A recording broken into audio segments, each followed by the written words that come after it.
আউযু বিল্লাহি মিনাশ শাইতানির রাজিম। বিসমিল্লাহির রহমানির রহিম। সর্বপ্রথম মহান আল্লাহ তাআলা এবং তার পেয়ারা হাবিব মুহাম্মদ মুস্তাফা সাল্লাল্লাহু আলাইহি ওয়াসাল্লাম 1,24,000 মতান্তরে 2,24,000 নবী পয়গম্বর এবং পীর মাশায়েখ অলিউল্লাহ গাউস কুতুব যারা যেভাবে যে অবস্থায় শায়িত রয়েছে সকলের প্রতি আমার ভক্তিপূর্ণ সালাম রেখে আমার জন্মদাতা পিতা মরহুম শেখ আলিউদ্দিন এবং আমার গানের গুরু উস্তাদ ইব্রাহিম দেওয়ানের চরণে আমার ভক্তিপূর্ণ সালাম রেখে সারা বাংলার 360 আউলিয়া এবং জামালপুরের হজরত শাহজামাল এবং দুরমুটি হজরত শাহ কামালের প্রতি আমার সালাম রেখে বাউল গানের সকল দর্শক শ্রোতার প্রতি আমার সালাম রেখে বাংলাদেশের বাউল জারি গানের সম্রাট মরহুম চানবয়তি সুরে আমি আপনাদের উপহার দিতে যাচ্ছি একটি বাউল জারি গান। সেটা হলো কি করিলে কি হয়। আমি শেখ ফরিদ, আমার কথায় গানের ছন্দে ভাষায় যদি ভুল ত্রুটি হয় আমাকে ক্ষমা দৃষ্টিতে দেখবেন, এই আশাবাদ ব্যক্ত করে আমি আমার গানের কাজ শুরু করছি। আসসালামু আলাইকুম ওয়া রাহমাতুল্লাহি ওয়া বারাকাতুহু ওয়া মাগফিরাতু ওয়া জান্নাতুহু। তুমি কি জানি কি মনে করে পাঠাইলা এই সংসারে, মানুষ দিয়া সাজাইলা বাগান, গাইতে যেন পারি তোমার গান, আন গাইতে যেন পারি তোমার গান। তুমি কি জানি কি মনে করে পাঠাইলা এই সংসারে, মানুষ দিয়া সাজাইলা বাগান, গাইতে যেন পারি তোমার গান, গাইতে যেন পারি তোমার গান। সৃষ্টি কলা জিন জাতি ফেরেশতা নানান ফুল মাখলুকাত, মিটলো না তোমার সৃষ্টি করার স্বাদ। সৃষ্টি কলা জিন জাতি ফেরেশতা নানান ফুল মাখলুকাত, মিটলো না তোমার সৃষ্টি করার স্বাদ। তুমি মাটি দিয়া হযরত আদম রে এই দুনিয়ায় সৃষ্টি করে, কলবে বা নাইলা তোমার স্থান, গাইতে যেন পারি তোমার গান, গাইতে যেন পারি তোমার গান। পাঠাইলা 1,24,000 নবী পয়গাম্বর, কেউ তোমার জয় করিতে পারলো না অন্তর। পাঠাইলা 1,24,000 নবী পয়গাম্বর, সব ভরসা রাখলা তুমি মুহাম্মদের পর। তুমি মুহাম্মদকে জাতি নূরে এই দুনিয়ায় সৃষ্টি করে, করলা তোমার প্রেমাদান প্রদান, গাইতে যেন পারি তোমার গান, গাইতে যেন পারি তোমার গান। রাসূল বলছে হাদিসেতে যাও শরীয়তার তরিকতে, হাকিকতার মারিফতের একই সমাধান। রাসূল বলছে হাদিসেতে যাও শরীয়তার তরিকতে, হাকিকতার মারিফতের একই সমাধান। পরশবে নামাজ রোজা করো রে মানুষের সেবা, পরশবে নামাজ রোজা করো রে মানুষের সেবা। আসো যত মুমিন মুসলমান, গাইতে যেন পারি তোমার গান, গাইতে যেন পারি তোমার গান। তুমি কি জানি কি মনে করে পাঠাইলা এই সংসারে, মানুষ দিয়া সাজাইলা বাগান, গাইতে যেন পারি তোমার গান, গাইতে যেন পারি তোমার গান। আল্লাহ তাআলা সর্বপ্রথম এই পৃথিবীতে জিন জাতিকে পাঠিয়েছিলেন। এই জিন জাতি দুনিয়ায় এসে 1,44,000 বছর আমাদের মতো ছয় সংসার এরকম রাজত্ব করে গেছে। জিন জাতির আদি পিতা হলো আবুল জিন এবং আদিমাতা হলো তারানুস। এই জিন জাতি দুনিয়াতে এসে মারামারি, কাটাকাটি, রাহাজানি, রক্তপাত এরকম আল্লাহ দ্রোহিতা করার জন্য আল্লাহ তাআলা তাদের প্রতি নারাজ হয়ে ফেরেশতা দ্বারা এই জিন জাতিকে ধ্বংস করে দিয়েছিলেন। এই জিন জাতিকে ধ্বংস করার পরও কিছু কিছু নাপাক স্থানে আত্মগোপন করার পর আবার যখন সারা পৃথিবী তারা ভৈরা ওঠে, আবার সেই কলহদণ্ড, মারামারি, রক্তপাত, এই যে রাহাজানি এরকম শুরু করে দেয়। এরকম করে আল্লাহ তাআলা তাদের প্রতি নারাজ হয়ে 5 বার ধ্বংস করেছেন এই জিন জাতিকে। এই জিন জাতির পঞ্চম নেতা ছিল হামুস। এই হামুসের পুত্র ছিল খবিস, আর খবিসের পুত্রই হলো ইবলিস। ইবলিসের মায়ের নাম ছিল নীলবিস। পঞ্চমবার যখন জিন জাতিকে ধ্বংস করা হয়, এই জিন জাতির খবিসের পুত্র যে ইবলিস এত জ্ঞানী ছিল, এত চতুরতা, যার এই জ্ঞানের তীক্ষ্ণতা দেখে আল্লাহর কাছে ফেরেশতারা বললেন, হে আল্লাহ, তোমার বান্দা একজন এত জ্ঞানী, এত তীক্ষ্ণ বুদ্ধি তার, তুমি যদি আদেশ করো তাকে আমরা উপর আসমানে নিয়ে যাই এবং তাকে ইবাদতের হালচাল শিখিয়ে দিই। আল্লাহ তাআলা আদেশ দিলেন, ইবলিসকে উপর আসমানে নিয়ে গেলেন। উপর আসমানে নিয়ে যাওয়ার পর প্রথম আসমানে ফেরেশতারা তাকে ইবাদতের হালচাল শিখিয়ে দিলেন। ইবলিস ইবাদত করলে 1000 বছর। ইবলিসের প্রতি সমস্ত ফেরেশতা খুশি হইয়া আল্লাহর দরবারে আরজ করলেন, হে আল্লাহ, তোমার এই বান্দাকে উচ্চ মর্যাদা সম্পন্ন দান করো। আল্লাহ তাআলা তাকে উপাধি দিলেন আবেদ। দ্বিতীয় আসমানের ফেরেশতারা একই অবস্থায়। ইবলিস ইবাদত করলো আরো 1000 বছর। 1000 বছর ইবাদত করার পর ফেরেশতা তার প্রতি খুশি হয়ে আল্লাহর দরবারে একই আরজ করলেন যে, হে আল্লাহ, তোমার ওই বান্দাকে উচ্চ মর্যাদা সম্পন্ন দান করো। আল্লাহ তাআলা তার প্রতি খুশি হয়ে তাকে নাম দিলেন জাহেদ। তৃতীয় আসমানে 1000 বছর ইবাদত করলেন, তার উপাধি দেওয়া হলো শাহেদ। চতুর্থ আসমানে 1000 বছর ইবাদত করার পর তাকে উপাধি দেওয়া হয় ওলি।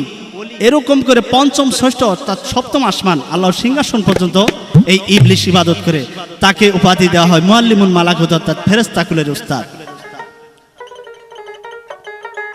তো ইবলিসকে ফেরেশতাকুলের উস্তাদ উপাধি দেওয়ার পর এই ফেরেশতাদের উনি ওয়াজ নসিহত করেন। সমস্ত ফেরেশতা তার ওয়াজ নসিহত শুনে তাকে ধন্য মনে করে এবং আল্লাহর দরবারে শুকরিয়া আদায় করে।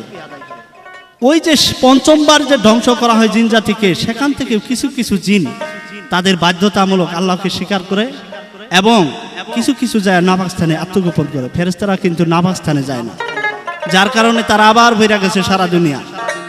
ইবলিসকে আল্লাহ তাআলা আদেশ দিলেন, তুমি জমিনে যাও এবং ওয়াজ নসিহত করো ওই সকল জিনদেরকে। ইবলিস সারাদিন এসে জমিনে ওয়াজ নসিহত করে, আরশ মহল্লায় রাত্রে যায় ঘুমায়, দিনের বেলা এসে দেখে আবার শুরু হয়েছে কাটাকাটি, হানাহানি, রাহাজানি। এরকম দেখে ইবলিস তাদের প্রতি ক্ষিপ্ত হয়ে আল্লাহর কাছে আরজ করলেন, হে আল্লাহ, তুমি আমাকে এমন শক্তি দাও আমি ওদেরকে ধ্বংস করে দিই। আল্লাহ তাআলার কাছে যখন এরকম আরজ করলেন, ইবলিসের প্রতি আল্লাহ নিজেই অসন্তুষ্ট হলেন। এখন ফেরেশতাদেরকে ডাক দিয়ে বললেন, ফেরেশতাগণ, তোমরা শোনো, আমি আদম সৃষ্টি করব। পাইতে যদি চাও মানুষ রে, ওরে বেহেশতের সন্ধান, রোজা রাখো, নামাজ পড়ো, সবে পাঠ করো কুরআন রে। পাইতে যদি চাও মানুষ রে, বেহেশতের সন্ধান, রোজা রাখো, নামাজ পড়ো, পাঠ করো কুরআন রে। পাইতে যদি চাও মানুষ রে। আল্লাহ আল্লাহ বলো বান্দা, নবী করো শান, মুহাম্মদ মুস্তাফা বিনে রক্ষা নাহি আর। মুহাম্মদের চারিয়া নাম তাহার শুনো, ওরে আবু বকর, ওমর, উসমান, আলী, এই 4 জন রে। পাইতে যদি চাও মানুষ রে, বেহেশতের সন্ধান, রোজা রাখো, নামাজ পড়ো, পাঠ করো কুরআন রে। পাইতে যদি চাও মানুষ রে। এই 4 কম যে উম্মতে জানিবে, রাসূলের সাভায়ত হতে বঞ্চিত থাকিবে। মুহাম্মদের হলিয়া কহি কান দিয়া শুনো, ওরে ঢেলে একিন করে পড়ে আর ইমানো আনো রে। পাইতে যদি চাও মানুষ রে বেহেশতের সন্ধান, রোজা রাখো নামাজ পড়ো পাঠ করো কুরআন রে। পাইতে যদি চাও মানুষ রে। মুহাম্মদের হলিয়া যেবা শুভে শাম পরিবে, আখের দুজকের আগুন তার হারাম হইবে। গেহ রঙ্গ ছিল নবী কুরআনে লিখেছে, ওর দিন দুনিয়ার বাসা কইরা আল্লাহ পাঠায়াছে রে। পাইতে যদি চাও মানুষ রে বেহেশতের সন্ধান, রোজা রাখো নামাজ পড়ো পাঠ করো কুরআন রে। পাইতে যদি চাও মানুষ রে। পেশানি খুরশেদ ছিল রসুল খুদার, আসর দিনে পার করিবেন উম্মত গুনাহগার। গুরু দুটি মেলা ছিল যেন তলুয়ার, ওরে দেখে সবে কাটা যাবে যত উম্মত গুনাহগার রে। পাইতে যদি চাও মানুষ রে বেহেশতের সন্ধান, রোজা রাখো নামাজ পড়ো পাঠ করো কুরআন রে। পাইতে যদি চাও মানুষ রে। আখি দুটি ছিয়া ছিল উচ্চা ছিল নাক, যাহাতে হাজির হলো আয়েতে 9 লাখ। আঙ্গুলগুলি সরু ছিল লম্বা দুটি হাত, ওরে বিলির মতো বার করিবে তুলসিরার গাট রে। পাইতে যদি চাও মানুষ রে বেহেশতের সন্ধান, রোজা রাখো নামাজ পড়ো পাঠ করো কুরআন রে। পাইতে যদি চাও মানুষ রে। মধ্যম কদম ছিল নবী নায়েব খুদার, ইয়াদ রাখো বান্দা সবে যদি হও পার। আরেক ছিয়া কত না নাভিত ছিল, সকল দুধ বাঘ ছিল চাঁদ হইতে আলো রে। পাইতে যদি চাও মানুষ রে বেহেশতের সন্ধান, রোজা রাখো নামাজ পড়ো পাঠ করো কুরআন রে। পাইতে যদি চাও মানুষ রে। সেই অদ্ভুত পয়দা হলো কিসে তাহা শুনো, খোদার নূরে রসুল পয়দা একিন করে জানো। সেই অদ্ভুত বাঘ ছিল ছায়া ছিল না, তোর যদিও শুইল নূরের ছায়া জাহির হইতো না রে। পাইতে যদি চাও মানুষ রে বেহেশতের সন্ধান, রোজা রাখো নামাজ পড়ো পাঠ করো কুরআন রে। পাইতে যদি চাও মানুষ রে। হলিয়া নামা পড়ো আর পড়ো সূরা ইয়াসিন, আসরে উঠিবে মানুষ শেষ বিচারের দিন। ইসরাফিল ফেরেশতা একদিন সিংহাতে ফুঁক দিবে, ওর তামামে দুনিয়া সেদিন ধ্বংস হইয়া যাবে রে। পাইতে যদি চাও মানুষ রে বেহেশতের সন্ধান, রোজা রাখো নামাজ পড়ো পাঠ করো কুরআন রে। পাইতে যদি চাও মানুষ রে।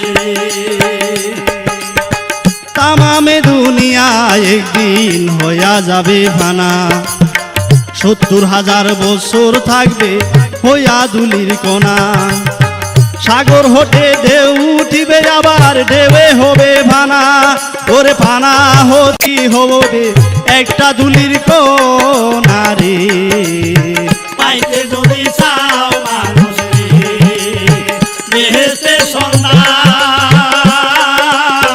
রোজা রাখো নামাজ পড়ো পাঠ করো কুরআন রে, পাইতে যদি চাও মানুষ রে। এই পৃথিবীর মধ্যভাগে আল্লাহর কাবা ঘর, একটা কোণা ভেসে উঠবে কাবা বরাবর, একটা কোণা হতে আবার 70 কোণা হবে, ওর 70 থেকে 70,000 বাড়িতে থাকিবে রে। পাইতে যদি চাও মানুষ রে, বেহেশতের সন্ধান, রোজা রাখো নামাজ পড়ো পাঠ করো কুরআন রে, পাইতে যদি চাও মানুষ রে। বাড়িতে বাড়িতে সে তাই পড়বে একটা চর, সেই চোরেই গড়াবেন আল্লাহ কঠিন হাসর।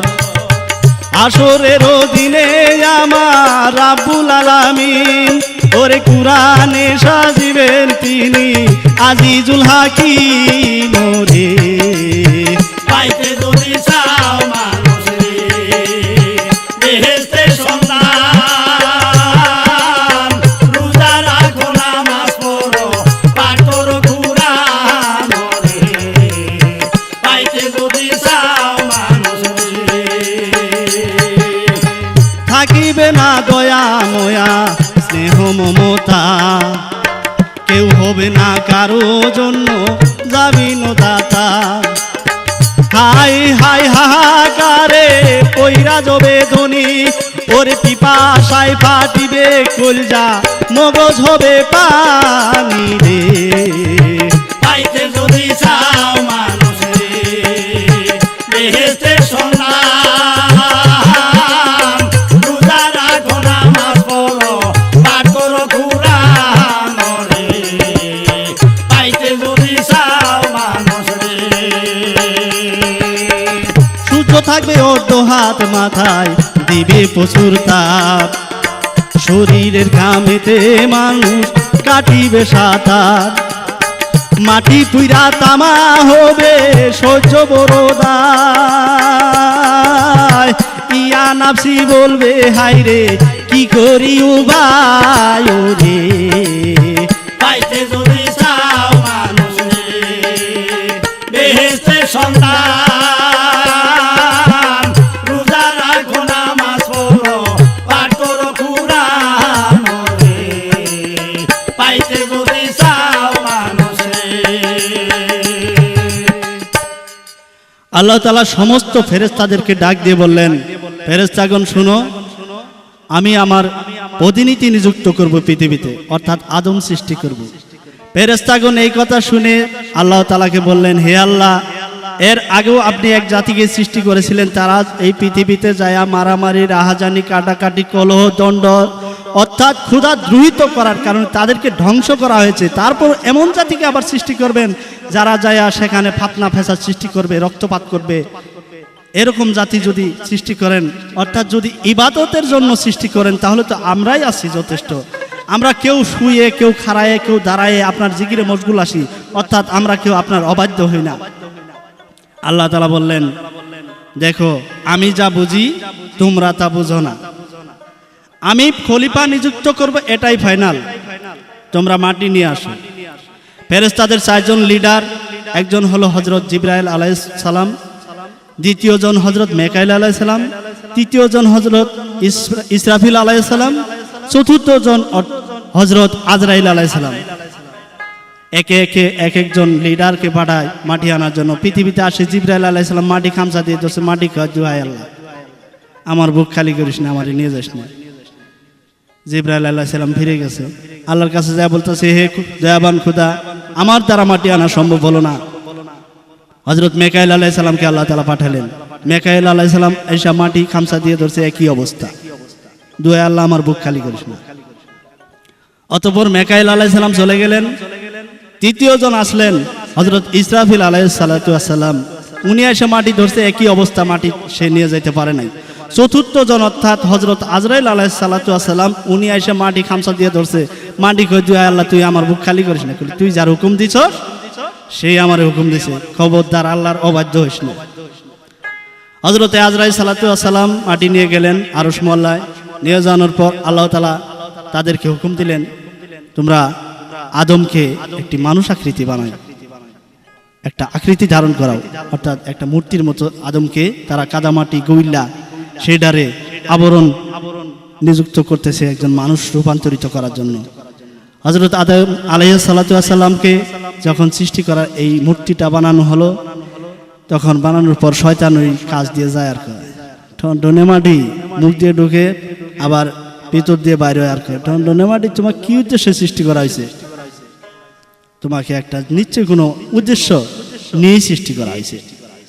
শয়তানের একটা তীক্ষ্ণ নজর হযরত আদম সালাতু ওয়াস সালামের উপর।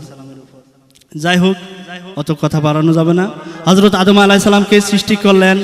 সৃষ্টি করার পর আল্লাহ তাআলা তাকে ইলহামের মাধ্যমে তাকে শিক্ষা দিলেন। পৃথিবীর সমস্ত কিছুর অর্থাৎ শিক্ষা দেওয়া হলো। গাছপালা, তরুলতা, এই জীবজন্তু সব কিছুর শিক্ষা দেওয়া হয়েছিল। কিছু কিছু কিতাবে উল্লেখ আছে এগুলো। তো তাকে শিক্ষা দেওয়া হওয়ার পর হযরত আদম আলাইহিস সালামের সামনে ফেরেশতাদের যে শ্রেষ্ঠত্ব প্রমাণ করার জন্য, আদমকে শ্রেষ্ঠত্ব প্রমাণ করার জন্য ফেরেশতাদেরকে ডাকলেন, হে ফেরেশতাগণ, তোমরা এগুলোর নাম বলে দাও। ফেরেশতাগণ বললেন যে, হে আল্লাহ, আপনি আমাদেরকে যা শিক্ষা দিয়েছেন এর উপরে আমাদের কোনো শিক্ষা নাই, কারণ আপনি সব কিছু ভালো জানেন, আমরা কিছুই জানি না। হযরত আদম আলাইহিস সালামকে জিজ্ঞাসা করলেন, হযরত আদম, তুমি এগুলোর নাম বলে দাও। হযরত আদম আলাইহিস সালাম সঙ্গে সঙ্গে সেগুলোর নাম গন্ডা করায় সব হিসাব দিয়ে দিলেন এবং বলে দিলেন। যখন এগুলো বলে দিলেন তখন আল্লাহ তাআলা বলল, কি তোমাদেরকে বলিনি যে আমি এমন একজন প্রতিনিধি সৃষ্টি করব, সে সবার চাইতে শ্রেষ্ঠ হবে, অর্থাৎ আশরাফুল মাখলুকাত উপাধি। সমস্ত ফেরেশতাদেরকে বললেন, তোমরা আদমকে সিজদা করো। সমস্ত ফেরেশতা সিজদা করলো, কিন্তু ইবলিস সিজদা করলো না। আল্লাহ তাআলা হযরত আদমকে একটা ঘরের ভিতর তুইলা তার নিচে একটা ঢাকনি করে দিলেন, যেন ইবলিস উবুত হইয়া ওই ঘরটার ভিতরে ঢুকে এটাকেই তার সিজদা হিসাবে মেনে নেবে। কিন্তু ইবলিস এই আগা না দিয়ে সে পাছা ঠেলে দিয়েছে, যার কারণে আল্লাহ তাআলা তার প্রতি আরো নারাজ হইয়া তাকে বললেন যে তোমার গলায় লানত পড়ুক। যখন তার উপর অভিশপ্ত হয়ে গেল, অভিশপ্ত অর্থাৎ শয়তান উপাধিতে ভূষিত করা হলো ইবলিসকে, তখন ইবলিস বললেন, হে আল্লাহ, আমি যে 90,000 বছর ইবাদত করছি তার প্রতিদান কি? কিছু কিছু কিতাবে পাওয়া যায় ইবলিস 90,000 বছর ইবাদত করছে এবং এই 7 জমিন 7 আসমানের মধ্যে এমন কোনো জায়গা নাই যে সিজদা না করছে। তাই আল্লাহ তাআলার কাছে যখন সে আরজ করলো, তাকে সে আরজগুলো মেনে নিল। আল্লাহ তাআলা তাকে বলল, তুমি কি কি চাও? সে বলল যে আদমের কারণে আমি আজ অভিশপ্ত শয়তান, সেই আদমের পশমে যেন ঢুকতে পারি, আদমকে যেন ধোঁকাবাজি দিতে পারি, এই আদম সন্তানদের যেন পথভ্রষ্ট করতে পারি, অর্থাৎ আমার মতো করতে পারি, আমার দলভুক্ত করতে পারি, এবং কিয়ামত পর্যন্ত আমাকে হায়াত দারাজ করুন। আল্লাহ তাআলা তার হায়াত দারাজ করলেন, এমন কিয়ামত পর্যন্ত তার হায়াত দিয়ে দিলেন। হযরত আদম আলাইহিস সালামকে সৃষ্টি করার পর তাকে সুন্দর করে জায়গায় রেখে দিয়েছে, কিন্তু আদম যেন কি জানি একটা ফাফর এরকম একটা সংকোচনে আছে। আল্লাহ তাআলা বুঝতে পারলেন, অর্থাৎ উনি একা। তাই ওনার বাম পাজরের হাত থেকে হযরত হাওয়া আলাইহিস সালামকে সৃষ্টি করলেন। দুজনকে সৃষ্টি করার পর হযরত আদম এবং হাওয়া আলাইহিস সালামকে দুজনকেই নির্দেশ দেওয়া হলো, তোমরা বেহেশতে প্রবেশ করো এবং সেখান থেকে যা ইচ্ছা খাও, কিন্তু সাবধান, ওই ফলটির কাছেও যেও না। হযরত আদম হাওয়া আলাইহিস সালাম বহুদিন সেই বেহেশতে থাকলেন। কিছুদিন পর শয়তান ওই যে বেহেশতের ভিতরে ছলাকল কৌশলে যেভাবেই হোক ঢোকার পর সে দিব্যি করে বলছে, আমি ফেরেশতাদের একজন, আমি হিতাকাঙ্ক্ষী ব্যক্তি, তোমাদের ভালোর জন্য বলছি এই ফলটি তুমি খাও, তুমি এই ফলটি খাওয়ার পর তুমি সারা জীবন অমরত্ব লাভ করবে এবং আজীবন বেঁচে থাকবে। এই কথা শোনার পর হজরত হাওয়া আলাইসাল্লাম ফল ছিঁড়ে সে তো খাইছেই নিয়ে যায় হজরত আদম আলাইসাল্লামকেও দিছে। হজরত আদম যখন এই ফলটি খাইছে, খাওয়ার পরে ফেরেশতা আল্লাহ তাআলা দেখতেছে যে বেহেশতের ভিতরে সেই নিষিদ্ধ ফল খেয়ে ফেলছে। জিবরাইল এবং মেকাইল আলাইসাল্লামকে পাঠালেন, তারা মুকুট খুলে বেহেশতের ভিতরে ঢুকে সেই হজরত আদম এবং হাঁকে ছিটকায় ফেলাই দিল পৃথিবীতে। একজন বলল সরন্দি, আরেকজন বলল জিদ্দা। কোন কিতাবে উল্লেখ আছে যে 70 বছর তারা কেঁদেছিল এই পৃথিবীতে আসার পর। অনেকদিন কান্নার পর আল্লাহ তাআলা জিবরাইলকে বললেন, দেখো তো আদম কি অবস্থায় আছে। দেখে যে হজরত আদম শুধু কাঁদতেছে, কিন্তু উপর দিক হয় না, নিজ দিক হয়ে কাঁদতেছে। হজরত আদমকে জিবরাইল আলাইহিস সালাম যা বললেন যে তুমি বেহেশতে ঢোকার সময় প্রথম কি লেখা দেখতে পাচ্ছিলে বেহেশতের ডান পাশে? উনি দেখতে পেয়েছিল লা ইলাহা ইল্লাল্লাহু মুহাম্মাদুর রাসূলুল্লাহ। তুমি তার উপর দরুদ পড়ো, দরুদ পড়ার পর আল্লাহ তোমার প্রতি ক্ষমা করে দিবেন।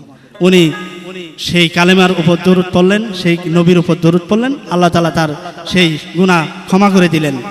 এবং শুরু হলো, দুইজন একত্র হয়ে গেলেন, শুরু হলো বংশ বিস্তার। হজরত আদমের গর্ভে, হজরত আদমের ওরসে মা হাওয়ার গর্ভে শুরু হলো সেই বংশ বিস্তারের সন্তান। প্রথম হলো হাবিল এবং কাবিল। শয়তান সেখানেও যায় এক ধোঁকাবাজি সৃষ্টি করে দিল। পার করিয়া নিও নবী গো তুমি কঠিন হাসরে গো, ও নবী তুমি পার কইরো আমারে। পার করিয়া নিও নবী গো নবী কঠিন বিচারে গো, ও নবী তুমি পার কইরো আমারে। হাসরের দিনে আমার রাব্বুল আলামিন কুরআনে সাজিবেন তিনি আজিজুল হাকিম। এই কথা বলিবেন তিনি, শুনো উম্মতগণ, যার উম্মত ছিলা তোমরা তাকে চিনে আনো। ওই কথা শুনিয়া উম্মত করবে আগমন, আদম নবীর কাছে গিয়া দিবে দর্শন। আদম বলে আমি পাপী বড়ই গুনাহগার, আমার কি আর সাধ্য আছে করিব উদ্ধার। আমারে বানাইয়া আল্লাহ রাখিল বেহেশতে, গন্ধম নামের ফল খাইতে নিষেধ কইরা দিছে। আল্লাহ নিষেধ মান্য কইরা সেই ফলটি খাইয়া পাপী হইয়া গেছি আমি গো আজকা হাসরে আসিয়া গো, ও নবী তুমি পার কইরো আমারে। পার করিয়া নিও নবী গো নবী কঠিন বিচারে গো, ও নবী তুমি পার কইরো আমারে। আদম বলে ইয়া নাফসি আমি গুনাহগার, আমার কি আর সাধ্য আছে করিব উদ্ধার। এখান থেকে তোমরা সবে যাও না রে দৌড়ায়া, সামনেতে নূহ নবী রইয়াছে দাঁড়াইয়া। ওই কথা শুনিয়া উম্মত করবে আগমন, নূহ নবীর কাছে গিয়া দিবে দর্শন। হে আমাদের নবী আমরা পাপী গুনাহগার, বিপদে পইরাছি আজকা করো না উদ্ধার। নূহ বলবে আমি পাপী বড়ই গুনাহগার, আমার কি আর সাধ্য আছে করিব উদ্ধার। এমন সন্তান দিল আল্লাহ আমার ঘরেতে, আমার দিন মানল না তারা কাফের হইয়া গেছে। নূহ নবীর নাফসি নাফসি গো আমি এই ভব মাঝারে রে, ও নবী তুমি পার কইরো আমারে। পার করিয়া নিও নবী গো নবী কঠিন বিচারে গো, ও নবী তুমি পার কইরো আমারে। নূহ বলবে আমি পাপী বড়ই গুনাহগার, আমার কি আর সাধ্য আছে করিতে উদ্ধার।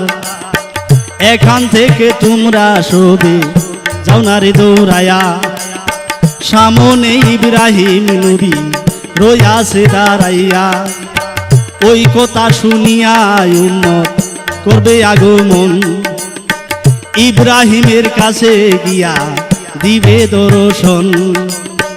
ইব্রাহিম কই আমি পাপী বড়ই গুনাহগার, নবী হইয়া আসলাম আমি দুনিয়াতে হেতা, দুনিয়ায় আসিয়া কইছি তিনটা মিথ্যা কথা। ইব্রাহিম কয় নাফসি নাফসি গো আমি বড় পাপী ভবে রে। ও নবী তুমি পার কইরো আমারে, পার করিয়া নিও নবী গো নবী কঠিন বিচারে গো। ও নবী তুমি পার কইরো আমারে। ইব্রাহিম কয় আমি পাপী বড় গুনাহগার, আমার কি আর সাধ্য আছে করিব উদ্ধার, এখান থেকে তোমরা সবে যাও না রে দৌড়ায়া, সামনেতে মুসা নবী রইয়াছে দাঁড়াইয়া, ওই কথা শুনিয়া উম্মত করবে আগমন, মুসা নবীর কাছে গিয়া দিবে দর্শন। মুসা বলে আমি পাপী বড়ই গুনাহগার, আমার কি আর সাধ্য আছে করিতে উদ্ধার, নবী হইয়াও করছি আমি একটা ভবে খুন, আমার সাদা দিবে বুঝি গো আল্লাহ দুজকের আগুন রে। ও নবী তুমি পার কইরো আমারে, পার করিয়া নিও নবী গো নবী কঠিন বিচারে গো। ও নবী তুমি পার কইরো আমারে।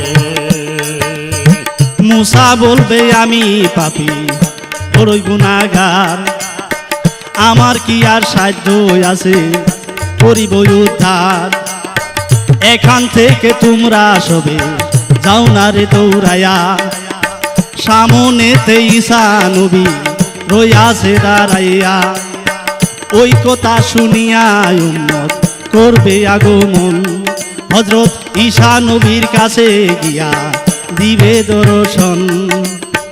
ঈসা বলে আমি পাপী বড়ই গুনাহগার, আমার কি আর সাধ্য আছে করিতে উদ্ধার, পিতা সারা জন্ম নিলাম মায়ের গর্ভেতে, আল্লাহর বেটা বইলা আমায় অনেক গালি দিছে।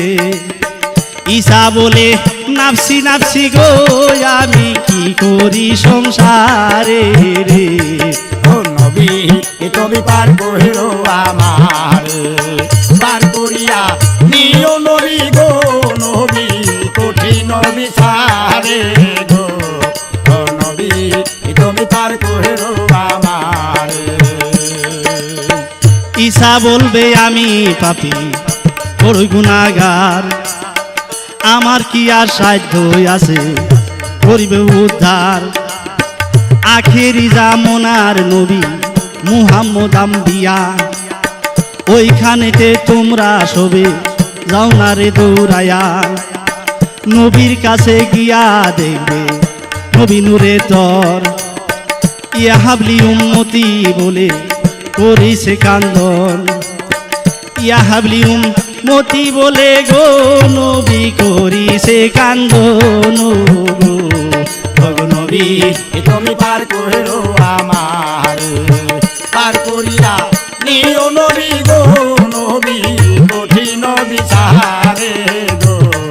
ও নবী তুমি পার কইরো আমারে। ৬৩ বছর উম্মতের জন্য গেলেন কান্দিয়া, হাসর তো কানবে আমার নবী আম্বিয়া, নবীর উম্মত এই ভবেতে আসো তোমরা যারা, তাহার হুকুম পালন করো এই ভবেতে তারা, নবীর অনুসারী এই ভবে হবে যারা, বেহেশতের মাজারে সুখে থাকবে কিন্তু তারা, নবীর অনুসারী নবী থুইয়া যাবে না বেহেশতে রে। ও নবী তুমি পার কইরো আমারে পার করিয়া নিও নবী গো নবী কঠিন বিচারে গো। ও নবী তুমি পার কইরো আমারে।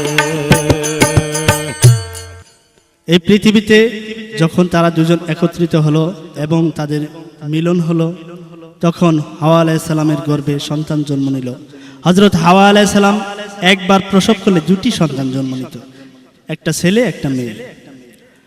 তো প্রথম জন্ম নিল কাবিল এবং আকলিমা। আকলিমা ছিল পরমা সুন্দরী এবং কাবিল জন্ম নিল। দ্বিতীয়বার যখন জন্ম নিল হাবিল এবং গাজনী, আল্লাহ তাআলা হুকুম করলেন ফেরেশতা দিয়া যে তুমি গাজনীর সাথে কাবিলের বিয়ে দাও এবং হাবিলের সাথে আকলিমার বিয়ে দাও। আকলিমা ছিল পরমা সুন্দরী। কাবিল এটা সহ্য না করতে পেরে সে আকলিমাকে বিবাহ করতে চায়। হযরত আদম আলাইহিস সালাম বললেন যে আল্লাহর নিয়ম হলো এটা, সে মানবে না কোনো নিয়ম। তারপর আল্লাহর হুকুম থেকে আসলো যে ওদেরকে কুরবানি দিতে বলো। ওরা দুজন কুরবানি দিল। কাবিল দিল কিছু শস্য ভাণ্ডার, যেটা অত সমুজ্জিত ছিল না, ভালো ছিল না। আর হাবিল দিল তার পশু থেকে যেগুলো ভালো ভালো ছিল সেগুলো কোরবানি করে দিল। উপর থেকে একটা আগুন এসে সেই হাবিলের কোরবানি কবুল হয়ে গেল, পুড়ে ছাই করে দিয়ে গেল এবং কাবিলেরটা পূর্ণ হলো না। এখানে হাবিলের সাথে আকলিমার বিবাহর বন্ধনে আবদ্ধ করলেন হযরত আদম আলাইহিস সালাম। হযরত আদম আলাইহিস সালাম যখন হাবিলের সাথে তার আকলিমার বিবাহ দিলেন, তখন এই শয়তান প্রবচনা দিল কাবিলকে যে তোর কাছে দিল না, হাবিলের কাছে দিল, অথচ তোর একই সাথে দুইজন জন্ম নিয়েছিলি। তখন কাবিল ক্ষিপ্ত হয়ে হাবিলকে হত্যা করে ফেলল। সেখানেও প্রবচনা হলো। তারপর শীস আলাইহিস সালাম জন্ম নিলেন। হযরত আদম আলাইহিস সালাম 940 বছর এই পৃথিবীতে বেঁচে গেলেন। তারপর উপাধি পেল শীস। শীস থেকে তার ওরসে ওরজাত, এরকম করে যখন মানুষ বিভ্রান্তির পথে গেল, তখন আল্লাহ তাআলা নূহ আলাইহিস সালামকে পাঠালেন। নূহর সময় একই অবস্থা, যখন মানুষ তা পথভ্রষ্ট হয়ে গেল, তাকে মেনে নিতে চায় না, তখন আল্লাহ তাআলা নূহ আলাইহিস সালামকে নৌকা বানাতে বললেন এবং সেখানে তার অনুসারী এবং প্রত্যেকটির একটি একটি করে জোড়া সেই নৌকার ভিতরে তুলতে বললেন। তারপর মহাপ্লাবন হয়ে গেল। নূহ আলাইহিস সালাম তারপরে একই অবস্থায় গেল, মানুষ খুব সুখ শান্তিতে বসবাস করতে থাকলো। আবার বিভ্রান্তির পথ, এরকম করতে করতে করতে করতে করতে করতে বিভ্রান্তির দিকে অসংখ্য নবীদের পাঠানো হয়েছিল, বিভিন্ন নবীর কাছে বিভিন্ন কিতাব। এরকম করে হযরত দাউদ আলাইহিস সালাম তার সময় যেমন জাবুর কিতাব, তারপর ঈসা আলাইহিস সালামের সময় ইনজিল, মুসা আলাইহিস সালামের উপর তাওরাত এবং শেষ নবী হযরত আখিরি মুহাম্মদ সাল্লাল্লাহু আলাইহি ওয়াসাল্লামের উপর নাজিল করলেন পবিত্র কুরআনুল কারীম। সেখানেই সমস্ত কিছুর বিবেক বিবেচনা সব কিছু সেখানেই বলে দিয়েছেন আল্লাহ তাআলা। সেই অনুযায়ী চলার জন্য যারা নবীর সেই আল কোরআন মানবে এবং তার অনুযায়ী চলবে, তারাই হবে মুমিন, প্রকৃত মুমিন, প্রকৃত আলিম। তো আমি আর সেদিকে যাব না। পাইতে যদি চাও মানুষ রে বেহেশতের সন্ধান, রোজা রাখো, নামাজ পড়ো, পাঠ করো কুরআন রে। পাইতে যদি চাও মানুষ রে বেহেশতের সন্ধান, রোজা রাখো, নামাজ পড়ো, পাঠ করো কুরআন রে। পাইতে যদি চাও মানুষ রে ধর্ম কথা বাদে রাখিয়া কর্মপথে আসি, ধর্ম কর্ম দুটি বস্তু থাকে পাশাপাশি। কর্ম দোষে ধর্ম নষ্ট, পাপে কষ্ট পায়, আর ধর্ম কর্ম ঠিক রাখলে দুজন আরাম হইয়া যায় রে। পাইতে যদি চাও মানুষ রে বেহেশতের সন্ধান, রোজা রাখো, নামাজ পড়ো, পাঠ করো কুরআন রে। পাইতে যদি চাও মানুষ রে স্বভাব দোষে অভাব আসে চাইল হইয়াছে ধান, সেই ধানকে চাইল বানাইতে কতই পেরেশান। হাঁটিতে যাইয়া নারী পিছে ঝুলাই চুল, আর সেই নারী করে বাইরে সংসার নির্মূল রে। পাইতে যদি চাও মানুষ রে, বেহেশতে সন্ধান, রোজা রাখো নামাজ পড়ো পাঠ করো কুরআন রে। পাইতে যদি চাও মানুষ রে। হেলিয়া দুলিয়া নারী রাস্তা দিয়া চলে, সেই নারী হলো দুষ্ট জানিবেন সকলে।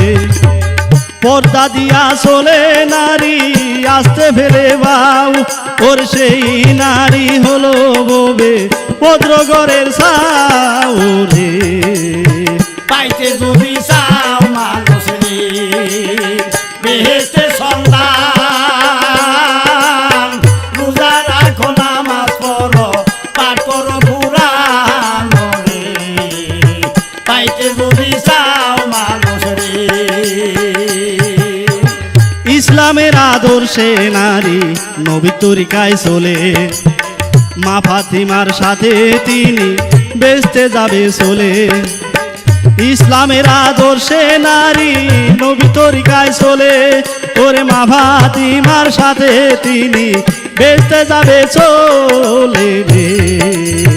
পাইতে যদি চাও মানুষ রে, বেহেশতে সন্ধান, রোজা রাখো নামাজ পড়ো পাঠ করো কুরআন রে। পাইতে যদি চাও মানুষ রে। নতুন কাপড় পইরা নারী মান্দ্রার দিকে চায়, 12 বছর হায়াত থাকতেই স্বামী মইরা যায়। নতুন কাপড় পইরা সালাম করলে স্বামীর ভাই, ওরে 12 দিনের হায়াত তাহার স্বামী পাইয়া যায় ওরে। পাইতে যদি চাও মানুষ রে, বেহেশতে সন্ধান, রোজা রাখো নামাজ পড়ো পাঠ করো কুরআন রে। পাইতে যদি চাও মানুষ রে। রাসূলের এখানে এসে রাসূল উনি যখন মক্কায় জন্মগ্রহণ করলেন, তখন মক্কার অবস্থা ছিল করুণ দশা। সেই সময় সেই কাবা ঘরের চারদিকে তারাও তাওয়াফ করত, কিন্তু তার ভিতরে মূর্তি মূর্তি রাইখে কাবাডারে ভরাই ফেলাইছিল। সেই সময় রাসূল জন্ম নিলেন। রাসূল জন্ম নেওয়ার পর তারপর তার উপর সেই আলামিন উপাধি পেলেন। তার সত্যবাদিতার কারণে সেই আলোকিত হলো আরব মরুভূমি। সংক্ষেপে বলার জন্য আমি সংক্ষেপের দিকে যাই। যখন রাসূলের উপর নাজিল হলো আল কোরআন, সেই আলোকিত হলো সেই সারা জাহান, মক্কা থেকে শুরু করে আজ এ পর্যন্ত। সেই সময় তো তারা সুখে শান্তিতে থাকতো, কিন্তু আজ মতভেদের মধ্যে রয়েছে। রাসূল কিন্তু শেষ জামানার কথা এইভাবে উল্লেখ করছে, শেষ জামানায় আসবে দাজ্জাল নামক এক ব্যক্তি, তার চোখ থাকবে এক কানা, সে তার পাও থাকবে পূর্ব থেকে পশ্চিম পর্যন্ত, অর্থাৎ পূর্ব থেকে লাফ দিলে এক পা পশ্চিম পর্যন্ত যেতে পারবে। সেই জামানায় আমরা এসে পৌঁছেছি। রাসূল সেই সম্পর্কে সাবধান করে দিয়েছেন যে তোমরা যদি তোমাদের সামনে যদি দাজ্জাল পড়ে, তখন তোমরা সূরা কাহাফ পাঠ করিও।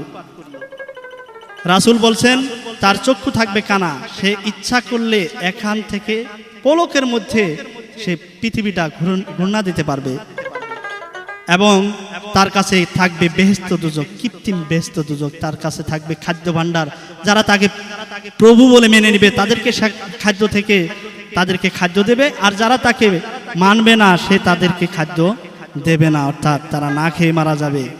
তারা মুসলমানদের, ওই দাজ্জাল মুসলমানদের প্রতি অত্যাচার বেশি করবে। রাসূল সেই কথাই বলেছে, মুমিনদের প্রতি অত্যাচার করবে।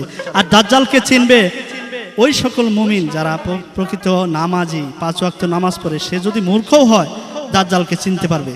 শিক্ষিত মূর্খ উভয় মুমিন ব্যক্তি শুধুমাত্র দাজ্জালকে চিনতে পারবে। তার খোদাইত অক্ষরে লেখা থাকবে কপালে কাফারা। তো আমি আর সেদিকে যাব না। হাটিয়া হাটিয়া কেহ মেসুয়া করিলে সেই সংসারে অসিরে ভাই অভাব আসবে চলে। হাত দিয়া যদি কেহ কাটে হাতের নখ ওর জীবনেও দেখা দিবে না সংসারে তার সুখ রে। পাইতে যদি চাও মানুষ রে বেহেশতে সন্ধান রোজা রাখো নামাজ পড়ো পাঠ করো কুরআন রে পাইতে যদি চাও মানুষ রে। যে নারী তার স্বামীকে দিনের পথে কয় চলিতে জান্নাতে যাবে সেই নারী মায়া সিয়ার সাথে। পিতা মাতার অবাধ্য আর স্বামীর অবাধ্য নারী ওর মৃত্যু সময় মুখে কালেমা হবে না তার জারি রে। পাইতে যদি চাও মানুষ রে বেহেশতে সন্ধান রোজা রাখো নামাজ পড়ো পাঠ করো কুরআন রে পাইতে যদি চাও মানুষ রে। ইয়া হাবিজু যদি কেহ মুখে জুকির করে জিন পরি করবে না ভাই তাহার নজরে। কারো মনে অকারণে কেউ কষ্ট দিলে ওরে তার সেই গুনাহ মাফ করবে না মাওলা পরোয়ারে রে। পাইতে যদি চাও মানুষ রে বেহেশতে সন্ধান রোজা রাখো নামাজ পড়ো পাঠ করো কুরআন রে পাইতে যদি চাও মানুষ রে। এক নারীকে আল্লাহ নিজে দিয়েছেন সালাম দিনের নবীর স্ত্রী তার খাদিজা হয় নাম।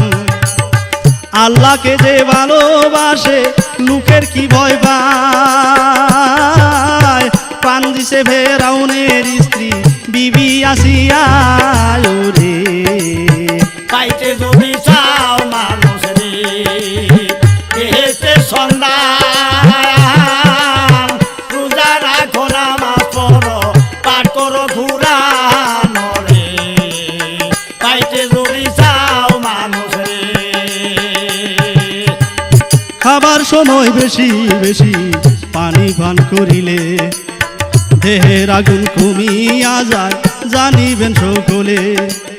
স্ত্রীর গোপন অঙ্গের প্রতি নজর করিলে ওর চোখের জ্যোতি নষ্ট হইয়া যাইব কালে রে। পাইতে যদি চাও মানুষ রে বেহেশতে সন্ধান রোজা রাখো নামাজ পড়ো পাঠ করো কুরআন রে পাইতে যদি চাও মানুষ রে। কুলুপ কিংবা পানি না নেয় করিয়া প্রসাব সেই ব্যক্তির হবে বিষম কবরের আযাব। ঘুমন্ত বাচ্চার বিছানায় বাবা মায় খাদ্য খায় ওই সন্তানের মহাবিপদ আয়ু কমা যায় রে। পাইতে যদি চাও মানুষ রে বেহেশতে সন্ধান রাখো নামাজ পড়ো পাঠ করো কুরআন রে পাইতে যদি চাও মানুষ রে। পানিতে অলঙ্গ হইয়া গোসল করিলে ভয়ানক বিপদে পড়বে জানিবেন সকলে। কে রোবার কি দিন তোমার কে হয় তোমার নবী এই তিন জবাব সঠিক দিলে কবরে শান্তি পাবি রে। পাইতে যদি চাও মানুষ রে বেহেশতে সন্ধান রোজা রাখো নামাজ পড়ো পাঠ করো কুরআন রে পাইতে যদি চাও মানুষ রে। দুনিয়ায় আসিয়া নবী বলছে সুদের কথা মায়ের সাথে জিনা করে সুদ খাবে যে বেটা। সমত্ব থাকিতেও যে দেয় না হজাকাত ইহুদি খ্রিস্টান হইয়া মারা যাবে, পাবে না নবীর সাভায় তোরে। পাইতে যদি চাও মানুষ রে, বেহেশতে সন্ধান, রোজা রাখো নামাজ পড়ো পাঠ করো কুরআন রে, পাইতে যদি চাও মানুষ রে। মৎখুর হিংসুক পিতা মাতার অবাধ্য সন্তান, ক্ষমা করবে না হাসরে খুদা মেহেরবান। যে মহিলা স্বামীর কোনো কথাই শুনে না, ওর বেহেশতে তার বাধা হবে নিজেই রাব্বানা রে। পাইতে যদি চাও মানুষ রে,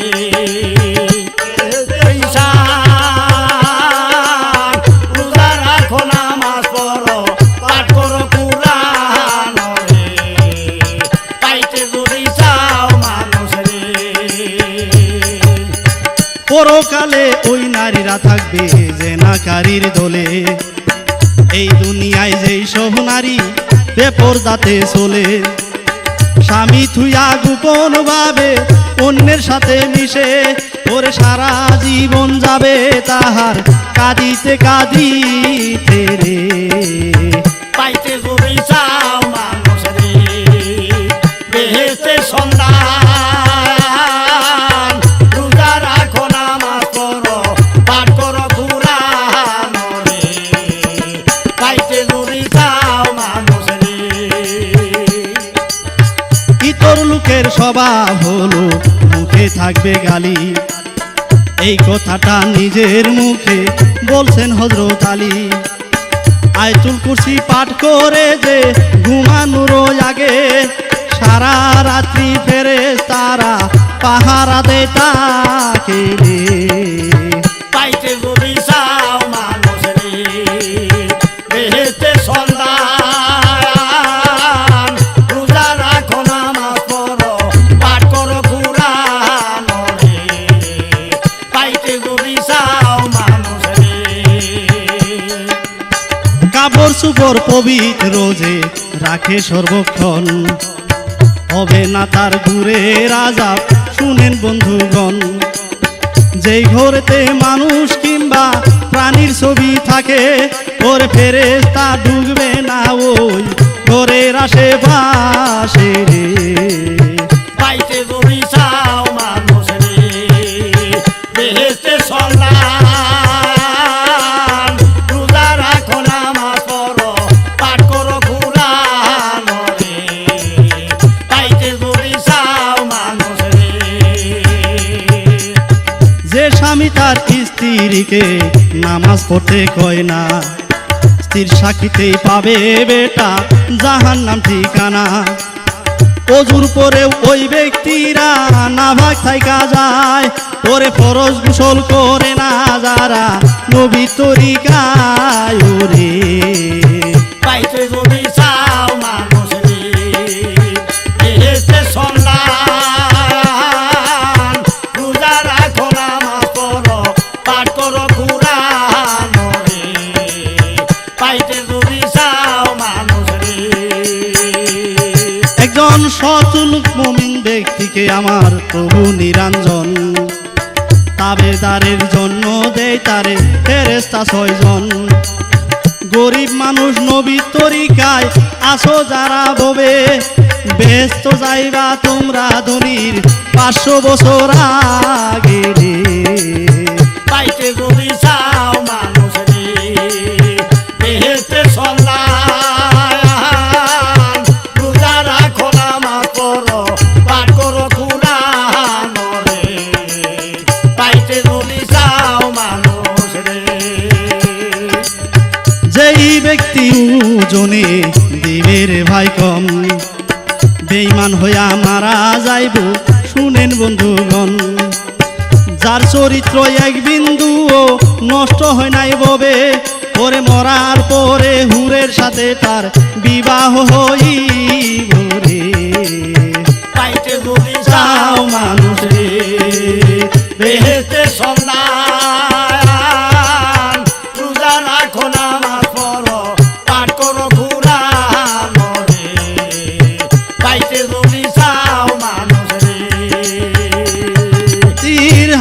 সে ভাতের কালে করুণা সঙ্গম আরাম গইরা দিছে আমার প্রভু নিরঞ্জন কুচরিত্র সন্তান এই দুনিয়ায় রেখে গেলে ওরে নিজে ক্ষুধা বিবাদী হইয়া দুজকে দিবে ঠেলে রে পাইতে যদি চাও মানুষ রে বেহেশতে সন্তান রোজা রাখো নামাজ পড়ো পাঠ করো কুরআন রে পাইতে যদি চাও মানুষ রে ফজর এশা নামাজ যদি জামাতে আদায় হয় ঘুমানোটাও ইবাদতে তার পরিণত হয় দাঁড়াইয়া দাঁড়াইয়া কেহ পানি পান করিলে ওরে কঠিন বেদি হবে কিন্তু জানিবেন সকলে রে পাইতে যদি চাও মানুষ রে বেহেশতে সন্তান রোজা রাখো নামাজ পড়ো পাঠ করো কুরআন রে পাইতে যদি চাও মানুষ রে টাকনুর নিচে কাবর পুরুষ শেষরাইয়া পড়িলে ওই পুরুষেরই স্ত্রী যাবে তাকে ফেলে ভোর সন্ধ্যা পাশু আঁকো আজানেরও কালে ওর কাজ কর্ম করলে পরে বিপদ আসে চলে রে পাইতে যদি চাও মানুষ রে বেহেশতে সন্তান রোজা রাখো নামাজ পড়ো পাঠ করো কুরআন রে পাইতে যদি চাও মানুষ রে ঝগড়াঝাটি এই সমূহে কেহ কইর নয় এই সময় আল্লাহর ফেরেশতা ঘুরে বিশ্বময় সন্ধ্যার কালে যদি নারী দেখিতে ধান বানে ওর 60 দিনে রুজি কমে যাবে যে একদিনে রে পাইতে যদি চাও মানুষ রে বেহেশতে সন্তান রোজা রাখো নামাজ পড়ো পাঠ করো কুরআন রে পাইতে যদি চাও মানুষ রে হিংসা কি মাছ গোল খুরি আসো ভবে যারা হবে বিষম কবরে রাজা শুনো রে আজ তারা সূর্য গ্রহণ চন্দ্র গ্রহণ যখনই লাগিবে ওরে কাটাকাটি করলে পেটের সন্তান নষ্ট হবে রে পাইতে যদি চাও মানুষ রে বেহেশতে সন্তান রোজা রাখো নামাজ পড়ো পাঠ করো কুরআন রে পাইতে যদি চাও মানুষ রে এই সময়ে কাটা সিরা কেহ কইর নয় ঠুট কাটা লেংরা লুলা প্রতিবন্ধী হয় সারা উঠান ঝাড়ু দিয়া মাঝখানে রাখিলে ওই বাড়ি থেকে আয় বরকত যাবে চলে রে পাইতে যদি চাও মানুষ রে বেহেশতে সন্তান রোজা রাখো নামাজ পড়ো পাঠ করো কুরআন রে পাইতে যদি চাও মানুষ রে উঠান ঝাড়ু দিয়া ঝাড়ু মাটির বাড়ি দিলে লক্ষ্মী ওই বাড়ি থেকে যাবে কিন্তু চলে সারা উঠান সকাল সন্ধ্যা করে পরিষ্কার করে ফেরেশতায় আসিয়া বাড়ি পাহারা দেয় তার রে পাইতে যদি চাও মানুষ রে বেহেশতে সন্তান রোজা রাখো নামাজ পড়ো পাঠ করো কুরআন রে পাইতে যদি চাও মানুষ রে পান খায়া পি কেহ দরজায় ফেলিলে ওই বাড়ি থেকে ফেরেশতা যায় চলে আমি অধম শেখ করি তাই সবার পায়ে ধরি ওরে সময় থাকতে হও সাবধান বাংলার পুরুষ নারী রে পাইতে যদি চাও মানুষ